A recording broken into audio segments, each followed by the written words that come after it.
kepada dua orang tuamu dan pergaulilah keduanya dengan baik. Bisa dipahami ini? Kalau begitu, kembalilah kepada kedua orang tuamu dan pergaulilah keduanya dengan baik. Jadi tadi ceritanya orang ini mau ikut apa? Iya, jihad, hijrah dan jihad, dengan mengharapkan pahala dari Allah. Lalu Rasulullah bertanya, kamu mau mengharapkan pahala? Iya. Baik, orang tuamu masih ada? Salah seorang? Kedua-duanya masih ada? Kalau begitu kamu berbuat baik saja sama orang tua. Jadi artinya apa? Rasulullah menolak orang itu untuk ikut jihad perang dan menyuruhnya untuk berbuat ihsan kepada orang tua laki-laki itu. Iya. Jadi artinya itu lebih utama, berbuat baik kepada orang tua yang masih hidup itu lebih didahulukan. Nah, lain soal orang tuanya sudah tidak ada. Jadi ini menunjukkan apa? Ya, masih lebih utama mengurusi orang tua. Ya, barangkali pertimbangannya bisa paham. Kalau mengurusi orang tua itu kan tidak bisa orang lain, betul kan? Tapi kalau jihad masih banyak orang.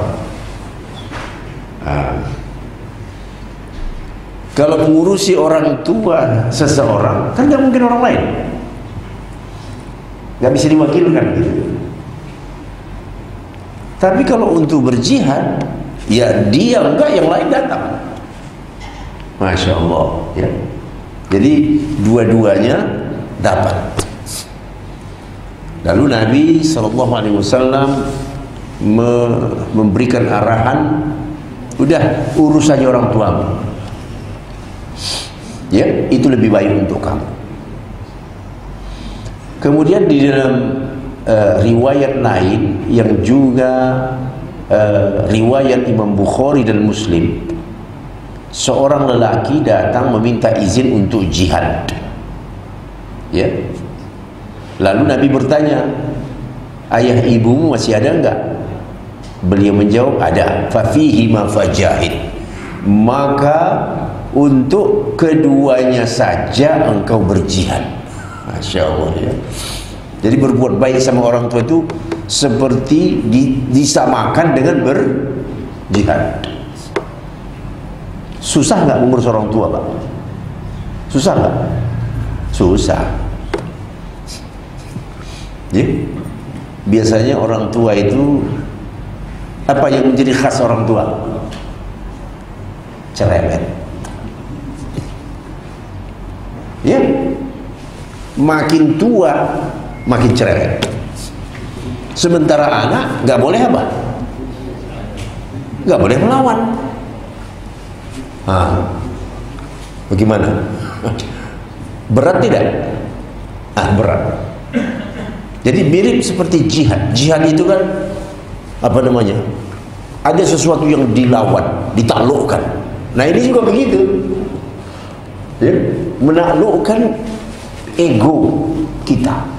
Kalau dipikir-pikir, Bapak mengurusi orang mau nggak? Gak mau kan? Tapi ini orang tua nih. Dan sekali lagi, makin usianya tua bertambah, makin nggak masuk akal kadang-kadang. Ya? Dan itulah yang namanya ujian.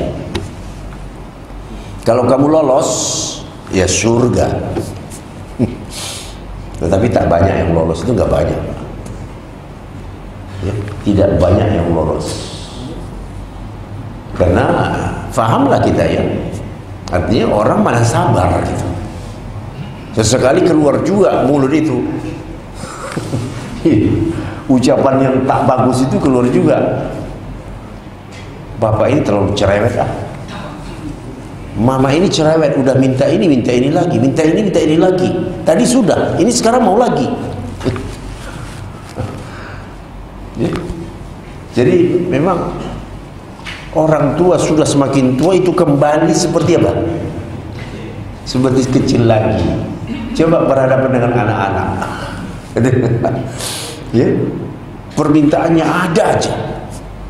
Ya. Jadi itu namanya ujian. Nah, orang tua, keberadaan orang tua di usia tuanya itu juga ujian. Kalau lolos, surga. Iya, jadi pendidikan seperti ini penting karena ini kan perlu latihan nih Pak. Sering didengar, jadi akhirnya menjadi sebuah keyakinan. Oh, yang namanya orang tua mau cerewet, mau apa harus diurus. Ah gitu kan? Karena itu sering didengar terus. Yang namanya orang tua itu tugas kita. Nah, tapi di zaman ini ya Pak ya, jangankan orang-orang yang sudah dewasa, anak-anak muda saja nggak punya kesabaran. Ya, semakin kurang kesabaran orang di zaman sekarang. Dia tidak kuat itu ngurusin orang tua tersebut. Padahal di dalam hadis yang lain dikatakan keberadaan orang tua yang sudah tua renta itu seperti tiket masuk surga. Kalau kamu tidak sanggup, celaka. Wah, ya. Celakalah orang yang mendapati orang tuanya di usia renta tetapi tidak membuatnya masuk surga. Itu terjemahan sebuah redaksi hadis. Celakalah orang yang menemui orang tuanya di usia senja tidak membuatnya masuk surga. Maksudnya apa? Karena itu peluang untuk masuk surga. Kalau apa? Kalau dilayani. Kalau kamu melayani, itulah peluang untuk masuk surga. Nah, makanya yang begini-gini itu kan ya orang-orang langka itu ya Pak ya. Langka yang sanggup mengurusi orang tua. Pada umumnya apa? Ya na'udzubillah min dzalik lah. Ya paling banter dia gaji orang untuk ngurusin. Betul kan? Dia gaji pembantu, dia gaji suster kah namanya, ya, untuk apa namanya, apa aja nanti mau si ibu ini mau bawa ke WC, mau jalan ke belakang. Tetapi kalau itu dilakukan oleh anak, itulah dia tadi. Masya Allah ya.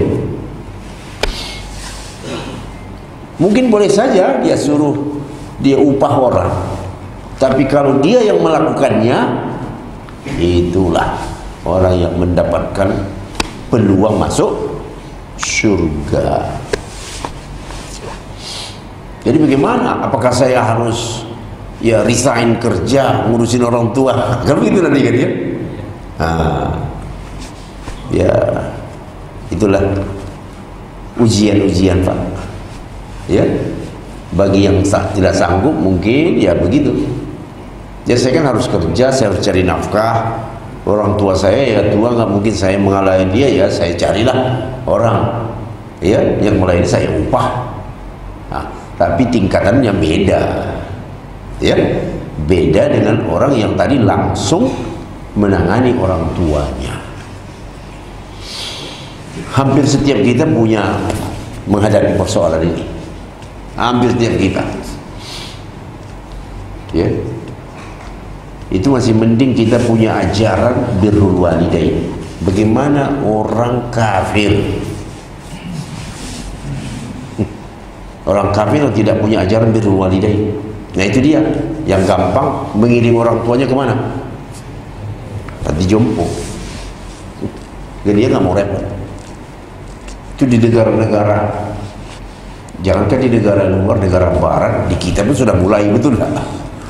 Nah, kalau di negara barat itu sudah umum, ya.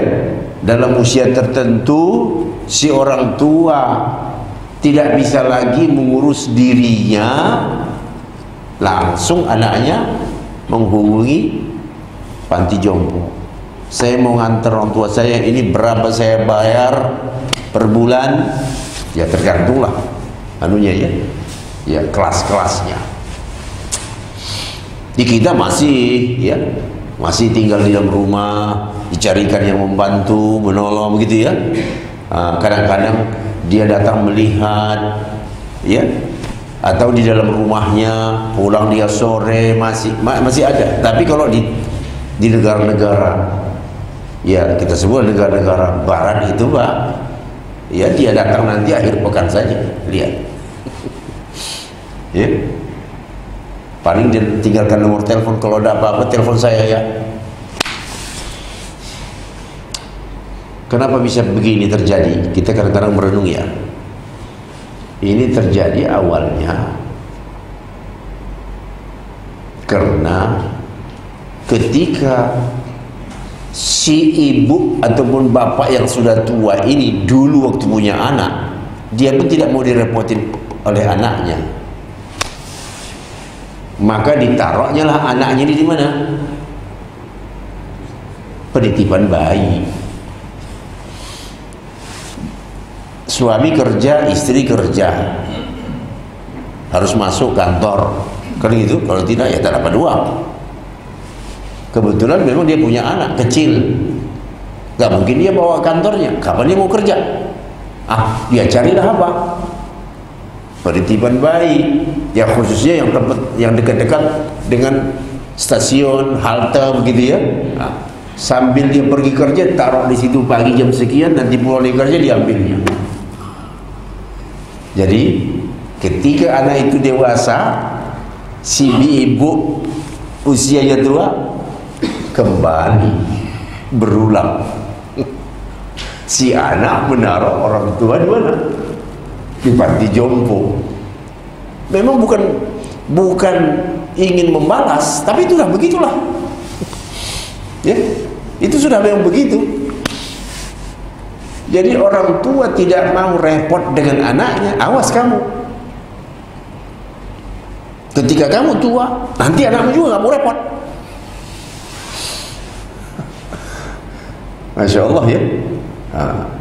Bandingkan dengan kondisi masa-masa lalu, ya, mana ada orang menaruh bayi anaknya di penitipan.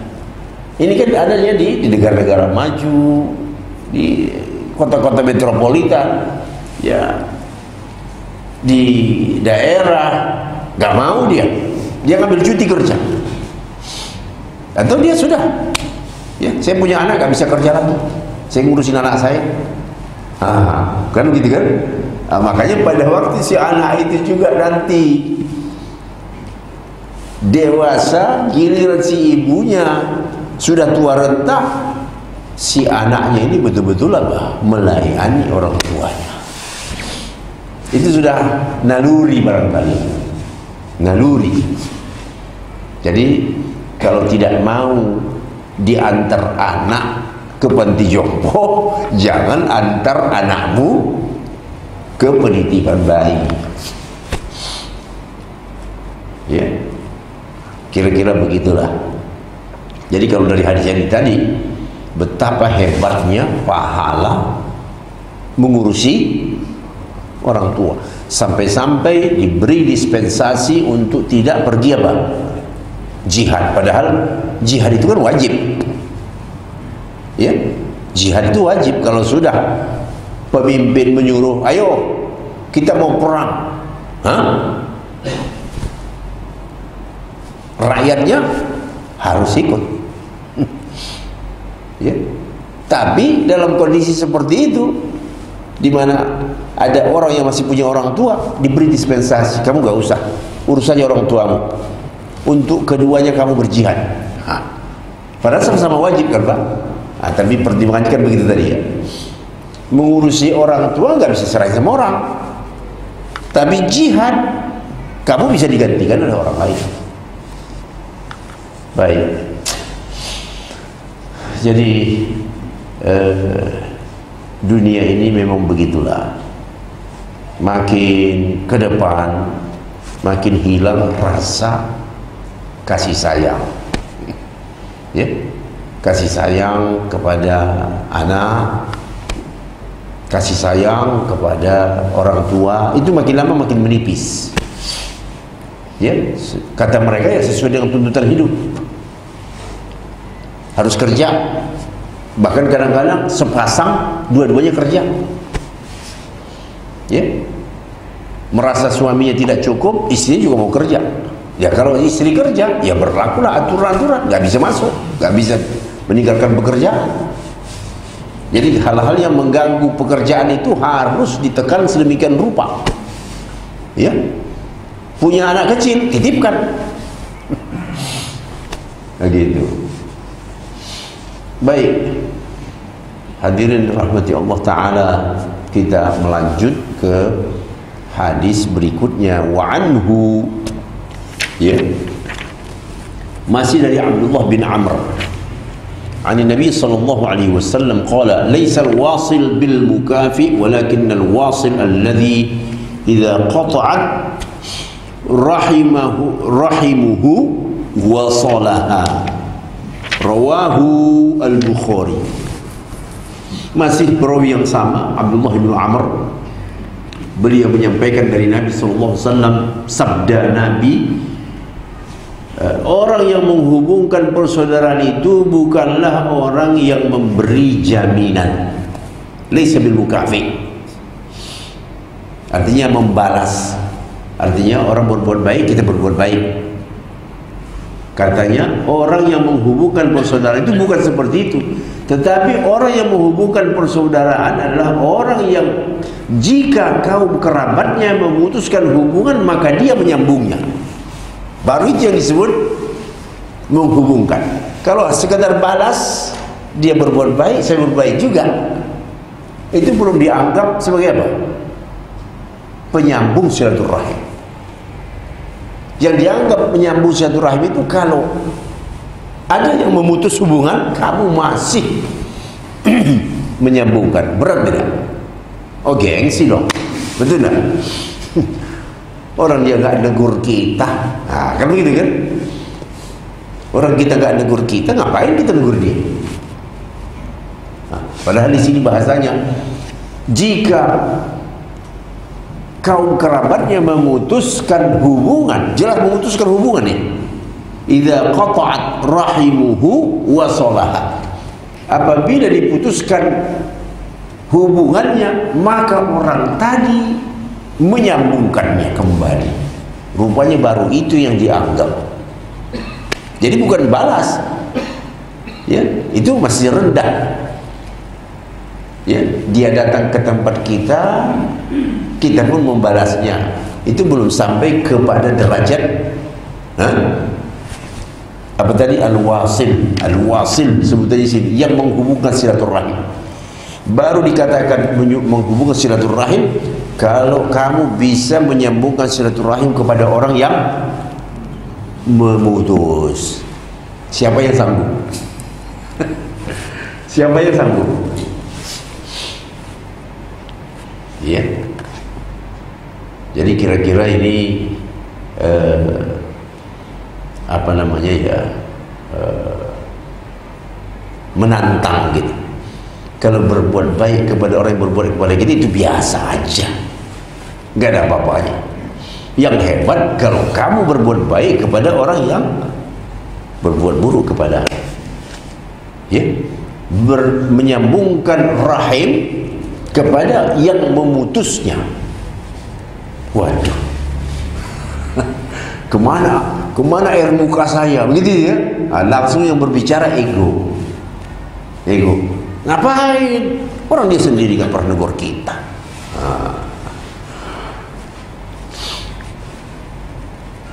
Nah, di sini kandungan hadis dikatakan seorang muslim harus memulai menyambung hubungan dengan kaum kerabatnya dan terus melakukan hal tersebut meski mereka tidak menerima atau mengimbangi tindakannya itu dengan kebaikan. Kemudian kewajiban untuk mengikhlaskan amal perbuatan hanya untuk Allah semata. Nah, jadi orang yang melakukan ini tadi karena semata-mata karena apa? Karena Allah, Pak. Iya. Meskipun dia tidak mendatangkan kebaikan di dunia, maka di akhirat kebaikan akan selalu bersamanya. Kemudian kejahatan yang dilakukan terhadap orang muslim tidak boleh menjadikannya memutuskan perbuatan baik dengan orang yang berbuat jahat kepadanya. Berat ya, berat sekali. Nah, karena berat itulah ya, makanya disuruh. Kalau yang ringan-ringan ya nggak begitu ditekankan karena beratnya itu. Silaturahim yang ditetapkan syariat adalah menyambung hubungan dengan orang yang memutuskan hubungan denganmu, memberi maaf kepada orang yang berbuat zalim kepadamu, memberi orang yang tidak mau memberi padamu. Dan silaturahim itu bukanlah penyambungan hubungan yang mengharapkan balasan. Coba Pak, saya ulang sekali lagi. Memberi orang yang tidak memberimu, dan silaturahim itu bukanlah penyambungan hubungan yang mengharapkan balasan. Kenapa Anda bantu dia? Nanti supaya saya susah dibantunya. Ya.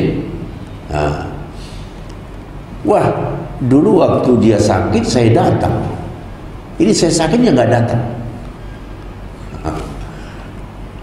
Motivasi tadi dia mendatangi orang sakit itu apa? Balasan. Betul ya? Lalu ketika dia sakit, orang tersebut tidak datang, dia merasa, wah saya kalah di sini. Saya merasa rugi. Ya. Saya rugi dulu datang ke dia waktu dia sakit, tapi waktu saya sakit dia nggak datang. Jadi inilah yang menunjukkan memang tujuannya bukan karena apa? Bukan karena Allah. Kalau tujuan karena Allah, kamu datang ke dia waktu dia sakit, tujuannya karena Allah, udah lepas, selesai. Mau nanti kamu sakit, dia datang nggak ada urusan. Giliran kamu sakit, dia datang tidak datang, tidak ada urusannya. Karena kamu dulu itu udah lepas itu. Ya? Dia sakit, kamu datang, yang kamu harapkan pahala dari Allah. Tetapi kalau kamu harapkan nanti giliran saya berarti tidak murni apa? Tidak murni karena Allah. Dan rata-rata kebanyakan kita ya seperti itu, betul kan?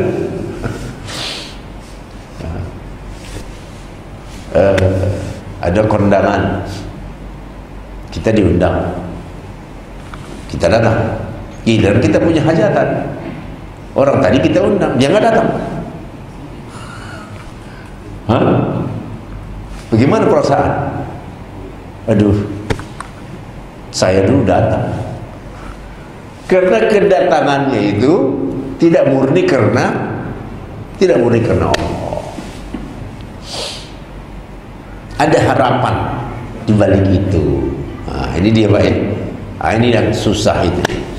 Jadi berbuat baik ada tendensi minta dibalas. Ya. Nah, kita pun kan tidak tahu orang itu tidak datang, entah dia punya alasan, entah dia lagi keluar kota. Kadang-kadang begini Pak, kondangan-kondangan ini ya, acaranya di luar kota di Bandung, kita diundangnya. Waduh. Kadang-kadang si pengundang pun nggak mikir juga. Kamu hajatannya di luar kota, ya. Kamu mengharapkan orang yang kamu undang supaya datang. Mikirlah, ke Bandung berapa perjalanan bola balik? Berapa jam? Ya. Dia mungkin Tidak hanya satu, dia tidak, artinya urusan dia banyak. Dalam satu hari itu, apalagi hari Sabtu, hari Ahad, ya Pak ya. Hari Sabtu, Ahad itu kadang-kadang kondangan itu bisa 2, 3. Jadi kalau undangan itu keluar kota, anggap saja ke Bandung, berarti apa? Undangan lain semuanya, ya habis dikorbankan. Nah, jadi ini juga kadang-kadang sebagai pengundang perlu dipikir ketika orang yang kita undang itu nggak datang. Waduh, padahal saya dulu datang waktu anaknya hajatan, saya datang. Nah, jadi ini meluruskan niat.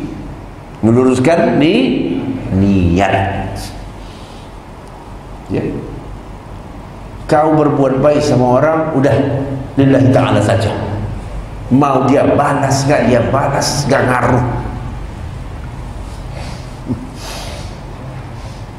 Berat ya, ikhlas itu berat ya Pak ya.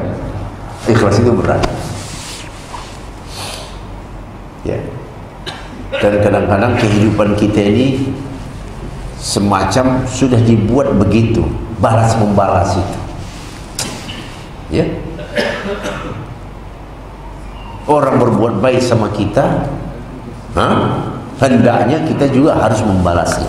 Memang secara adab betul mulia membalas kebaikan orang, tapi ketika ada orang tidak membalas kebaikan kita, jangan langsung apa?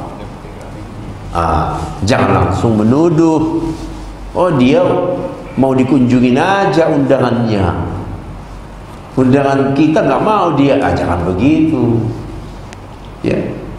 Niat itulah dikatakan niat yang ikhlas, tidak mengharapkan balasan. Nah ini tadi hadis ini lebih hebat lagi Pak, berbuat baik kepada yang memutus, bukan membalas kebaikan orang. Jadi kata Nabi apa, yang menyambung silaturahim itu bukan cuma membalas, tetapi berbuat atau menyambungkan kebaikan kepada orang yang memutus. Wah, lebih berat lagi, ya. Wa an Aisyah radhiyallahu anha qalat qala Rasulullah sallallahu alaihi wasallam ar-rahimu mu'allaqatun bil 'arsy taqul man wasalani wasalahu Allah wa man qata'ani qata'ahu Allah. Sabda Nabi sallallahu alaihi wasallam, rahim atau tali persaudaraan itu bergantung di arasy.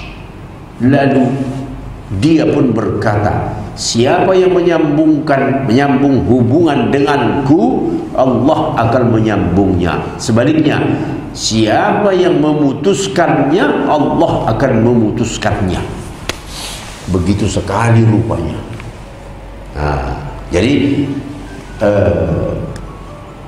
tali persaudaraan, ar-rahim, tali persaudaraan itu bergantung di arasy.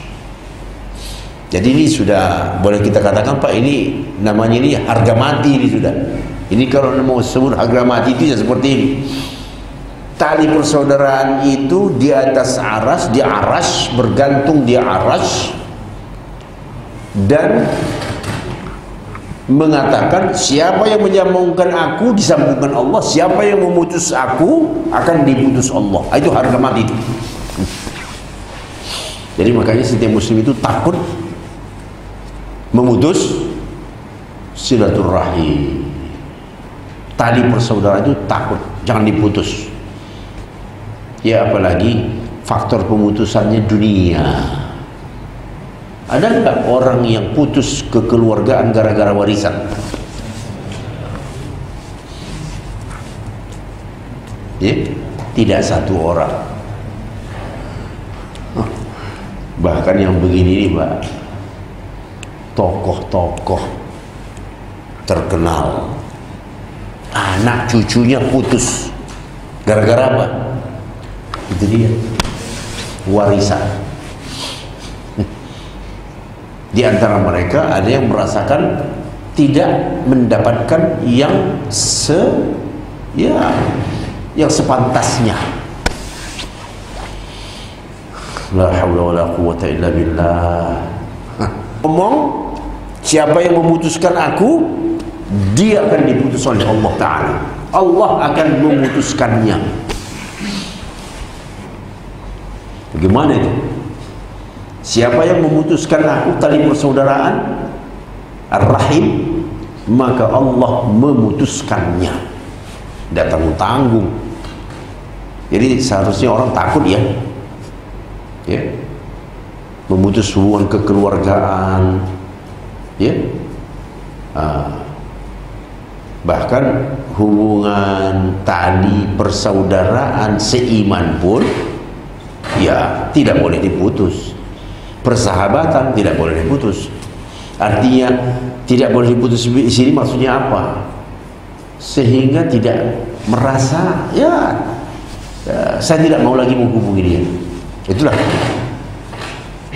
Untuk apa saya menghubungi dia? Dan faktor penyebabnya hanya semata-mata dunia, bukan umpamanya faktor penyebabnya itu ya syar'i, Pak. Ya umpamanya orang tersebut sudah beda aliran, beda faham, ikut aliran sesat, itu mungkin masih ada alasan. Ya saya nggak mau lagi menghubungi dia. Kenapa? Ya dia ikut aliran sesat itu.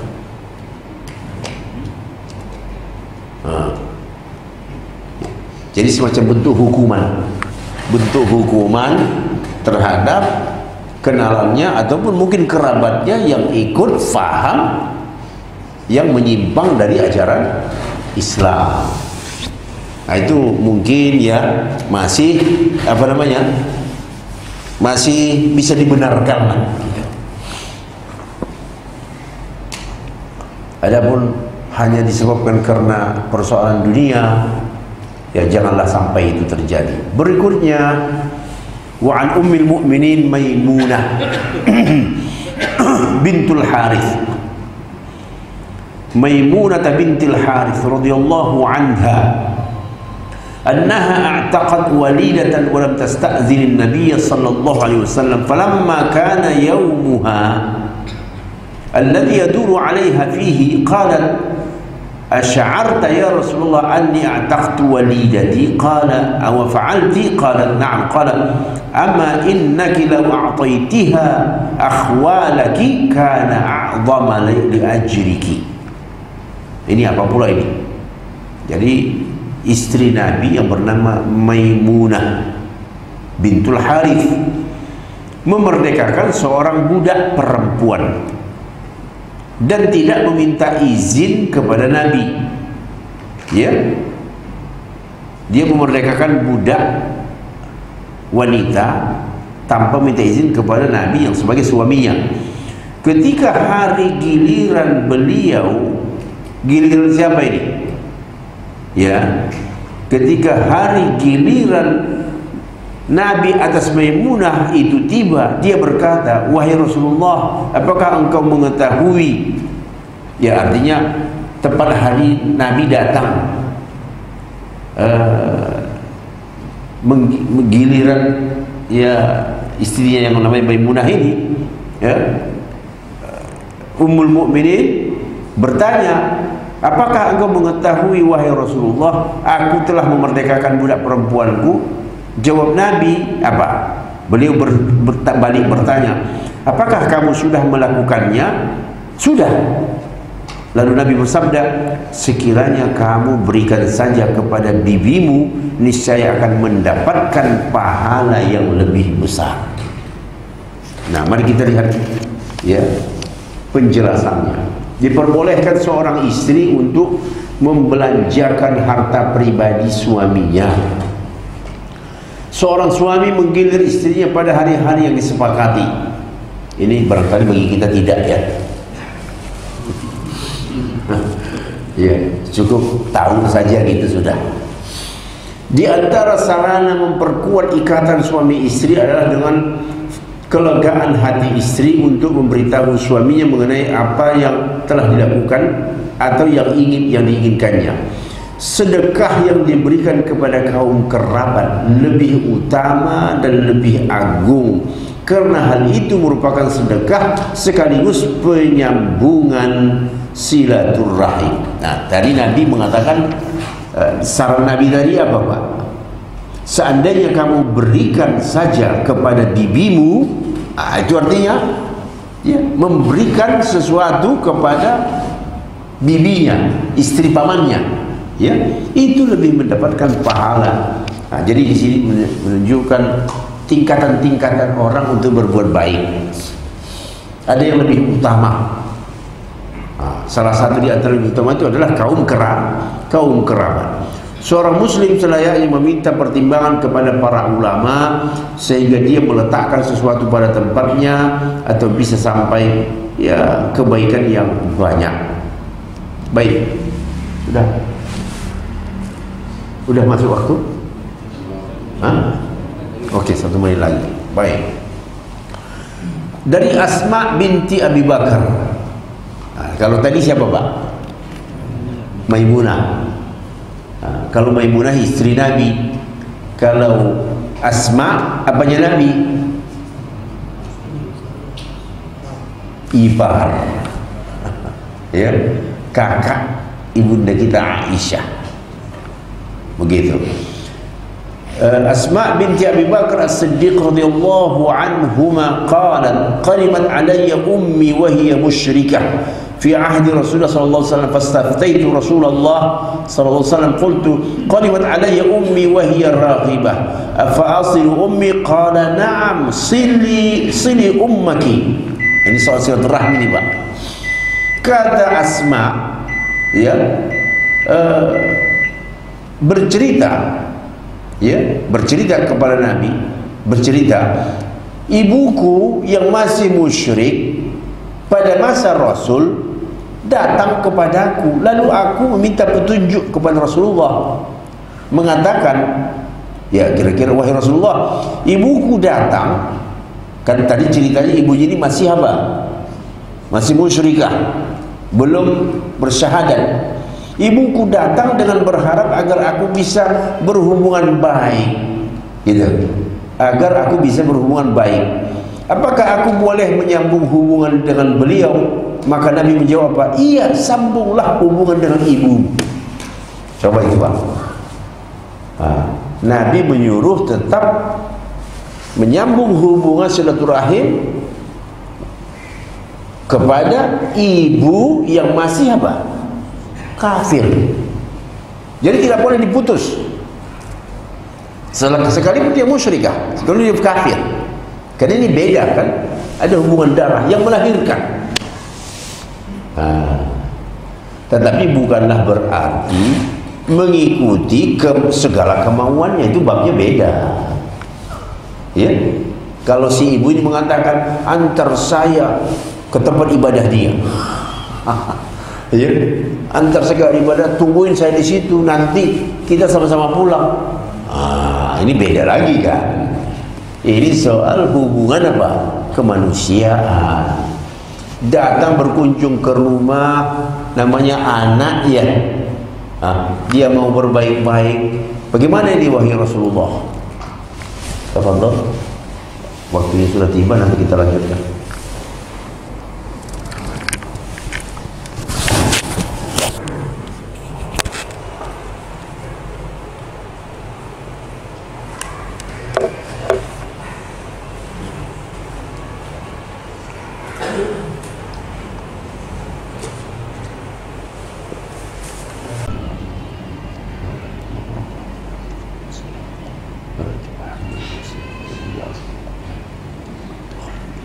Baik, jadi ini yang terakhir mengenai Asma bintu Abi Bakar yang ibunya masih musyrik, lalu datang bersilaturahim ke rumah Asma. Ya, terus Asma sebelum berbuat bertanya dulu ke Rasulullah. wahai Rasulullah, ini kan ibu saya datang, dia ingin sekali membangun hubungan kekeluargaan, padahal sudah diberitahu bahwa dia ini adalah ya masih musyrik. Lalu ini menunjukkan apa Pak? Bahwa wajib bertanya itu kepada orang yang berilmu kalau si penanya tidak mengetahui. Jadi jangan bertindak dulu baru bertanya. Ya, tanya dulu baru bertindak. Begitulah seorang muslim yang baik. Sebelum melakukan atau mengucapkan sesuatu, tanya dulu.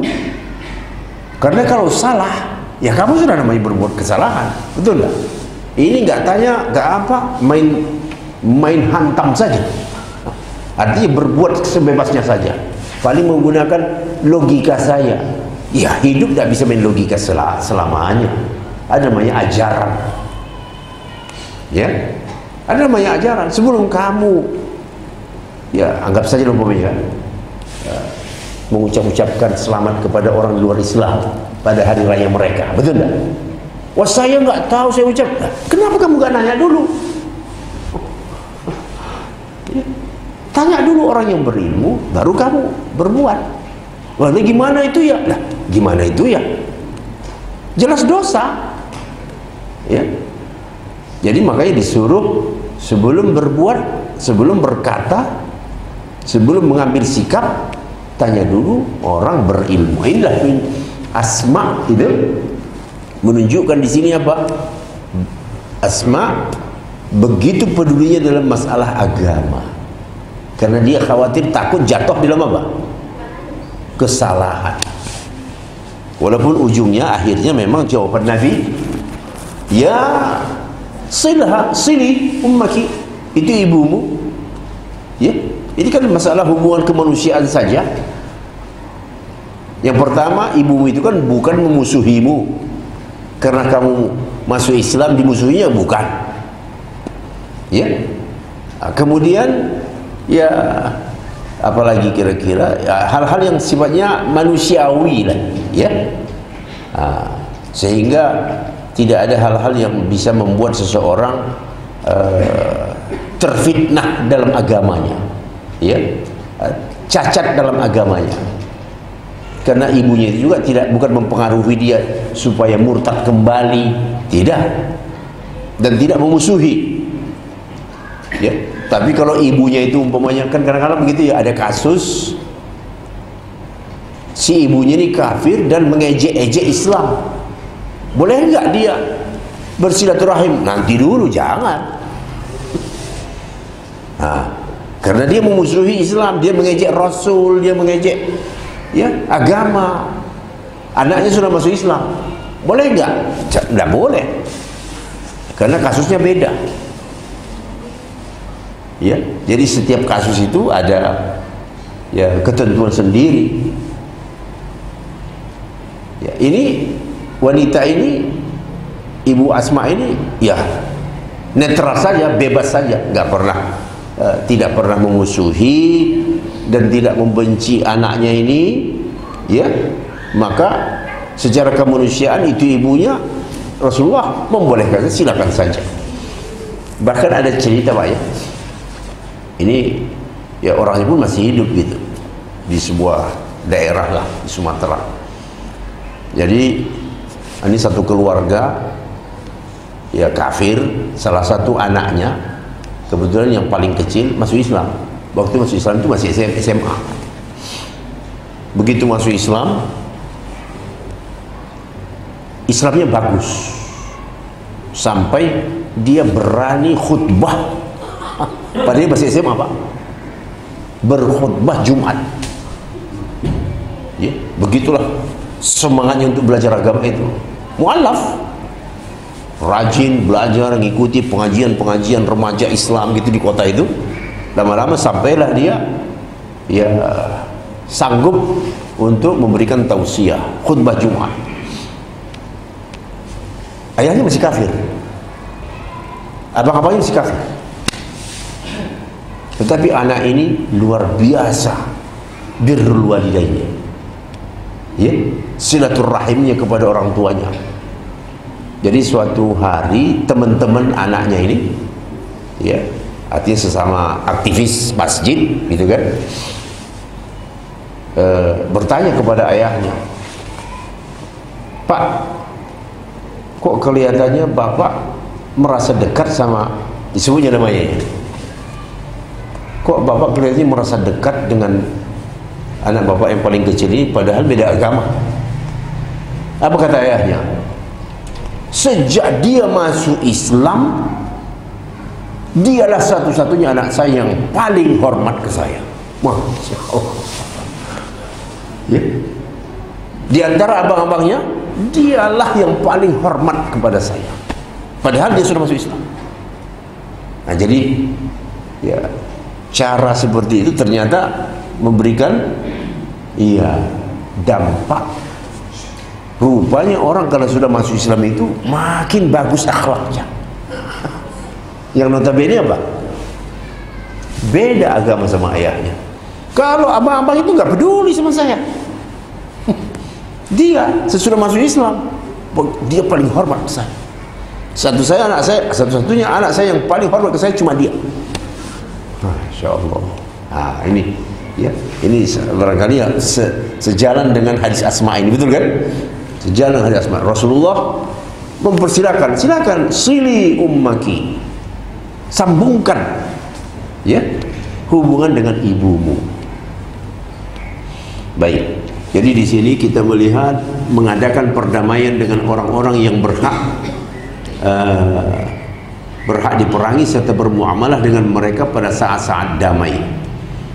Kewajiban bertanya kepada orang yang berilmu jika si penanya itu tidak mengetahui. Oleh karena itu Asma melepaskan diri dari dalam masalah agamanya, dan hal itu menunjukkan juga bahwa ilmu itu didahulukan sebelum ucapan dan perbuatan. Ada yang ingin ditanyakan, Pak, sebelum kita akhiri? Banyak sudah. Ya, sampai di sini dahulu. Mudah-mudahan ya hadis-hadis ini bermanfaat untuk kehidupan kita. Aku qouli hadza wa astaghfirullah. Wassalamualaikum warahmatullahi wabarakatuh.